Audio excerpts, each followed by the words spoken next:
मेरे प्रिय विद्यार्थियों, मैं हिंदी शिक्षक अंजनी कुमार तिवारी अपने कक्षा 8 के अच्छे होनहार विद्यार्थियों को इस वीडियो में उनकी पाठ्य पुस्तक बसंत भाग 3 पाठ 7 नाम है क्या निराश हुआ जाए, लिखा है हजारी प्रसाद द्विवेदी ने। बहुत अच्छे निबंधकार थे हजारी प्रसाद द्विवेदी, बहुत ही अच्छे साहित्यकार हजारी प्रसाद द्विवेदी ने लिखा है क्या निराश हुआ जाए। हिंदी साहित्य में इनका जो लेख है अनमोल है, बहुत बेहतरीन लेख है इनके, बहुत महत्वपूर्ण पाठ है। मेरे विद्यार्थी पूरा वीडियो देखेंगे, घर पर किताब खोल करके पूरे पाठ को पढ़ेंगे।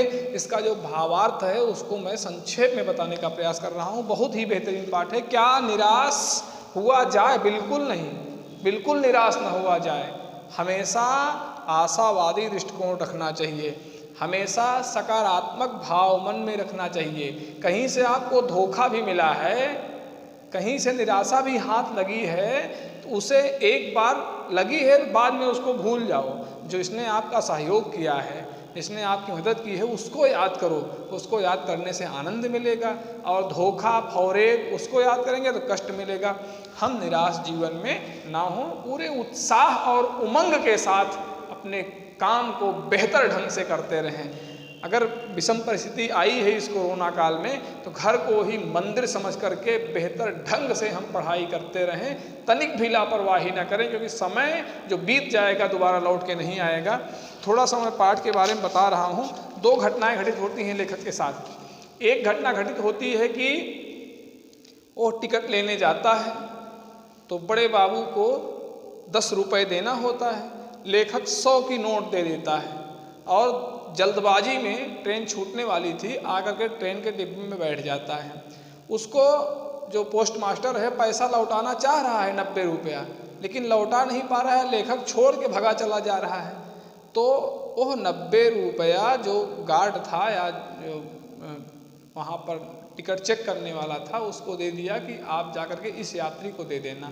तो ढूंढता हुआ वह गार्ड लेखक के डिब्बे में पहुँचता है तो 90 रुपया उसके हाथ में रख देता है। कहता है क्षमा चाहता हूँ, आपने ध्यान नहीं दिया, मैं वापस करना चाहता था लेकिन आप भूल गए और जल्दी में थे, इसलिए अब आकर के आपको 90 रुपया लौटा रहा हूँ।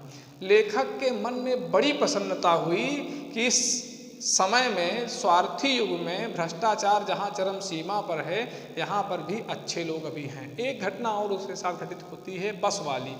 बस कंडक्टर बस लेकर के जा रहा है, देखता है तो बस खराब हो गई है। बस खराब हो गई तो बहुत जल्दबाजी में वो तुरंत गाड़ी से उतरा, ड्राइवर को बता करके दूसरी बस अड्डे से लाने के लिए चल पड़ा। बहुत समय लग गया, घंटे 1.5 घंटे लग गए। लेखक अपने परिवार के साथ था, उसके बच्चे भी थे साथ में। बच्चे भूखे थे, प्यासे थे, वहाँ ना पानी था न खाने की कोई व्यवस्था थी, सब रो रहे थे। यात्री इंतजार करते करते थक गए, उन्हें भरोसा नहीं हो रहा था कि ये दूसरी बस लेकर के आएगा। उनके मन में तरह तरह के नकारात्मक भाव उत्पन्न होने लगे यात्रियों के। यात्रियों ने कहा कि बड़ा खतरनाक क्षेत्र है, यहाँ आए दिन डकैती होती रहती है, चोरी होती रहती है।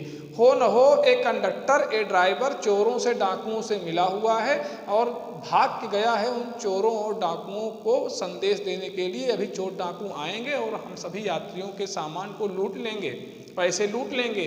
तो यह कहा सुनी होने लगी, कानाफूसी होने लगी। सब ने योजना बनाई कि इस ड्राइवर को पकड़ के मार दिया जाए। यही ड्राइवर सब कर रहा है, डाकुओं को बुलाने के लिए भेजा है। तो उसको पकड़ने लगे, मारने लगे। तो ड्राइवर लेखक की ओर कातर दृष्टि से देखने लगा, बहुत भयभीत हो गया। लेखक भी भयभीत हो गया, लेकिन ड्राइवर की जो भाव भंगिमा थी चेहरे की, उससे लेखक को लग रहा था कि सही इंसान है, अच्छा व्यक्ति है। और ड्राइवर बार बार बता रहा है कि कंडक्टर दूसरी बस लाने के लिए गया है, बस खराब हो गई है, चलने के योग्य नहीं है, लेकिन यात्री मान ही नहीं रहे हैं। उसको पकड़ने लगे, मारने लगे। तो लेखक दौड़ के जाता है, बीच बचाव करता है। जब लेखक भी भयभीत हो गया था, लेकिन बीच बचाव करता है तो सब लोग मारते तो नहीं है, लेकिन उसको एक अलग स्थान पर ले जाते हैं, घेर के खड़े हो जाते हैं। कहते हैं कोई घटना घटित हुई, पहले इस ड्राइवर को मार दिया जाएगा।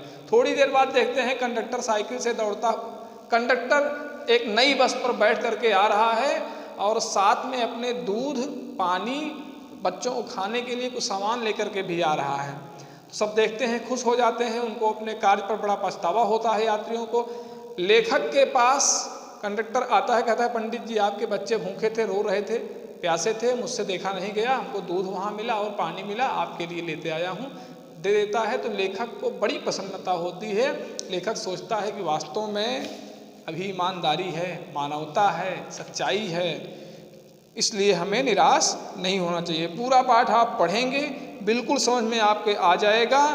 जो प्रश्न है इनका, क्या निराश हुआ जाए, इसका समाधान इस लेख में हजारी प्रसाद द्विवेदी ने अपनी 2 घटनाओं के माध्यम से किया है और यह बताया है कि जो हमारे जीवन में अच्छी घटनाएं हैं उसको याद करना चाहिए। अच्छा, गड़बड़ लोग हैं, यहाँ लिखा है कि दोषों का पर्दाफाश करना बुरी बात नहीं है, लेकिन बुराई यह मालूम होती है किसी के आचरण के गलत पक्ष को उद्घाटित करके उसमें रस लिया जाता है। दूसरों का छिद्रान्वेषण करके जब आनंद लिया जाए, ये बहुत खराब बात है। किसी की कमियों का पर्दाफाश करके उसमें सुधार कर दिया जाए, अच्छी बात है, लेकिन किसी की बुराई को बता करके उसको उद्घाटित करके आनंद लेना एक खराब बात है। अब अच्छाई में उतना ही रस लेकर उजागर न करना एक और बुरी बात। अगर कोई अच्छा है, मान लो विद्यालय आपका अच्छा है, मेरा वीडियो अच्छा लग रहा हो अगर तो अगर अच्छाई को व्यक्त न किया जाए, अच्छाई को बताया न जाए, तो उससे भी खराब बात है। इसीलिए अच्छाई को अधिक से अधिक उजागर करो मेरे प्रिय विद्यार्थियों, और अनायास किसी की बुराई को उद्घाटित करके मजे मत लो, अच्छाइयों को उद्घाटित करो, उसे खूब आगे फैलाओ। हम समझते हैं आप पूरे पाठ को समझ जाएंगे, पूरा पाठ जरूर पढ़ेंगे। अगले वीडियो में आपको प्रश्नोत्तर बताऊंगा। बहुत बहुत धन्यवाद।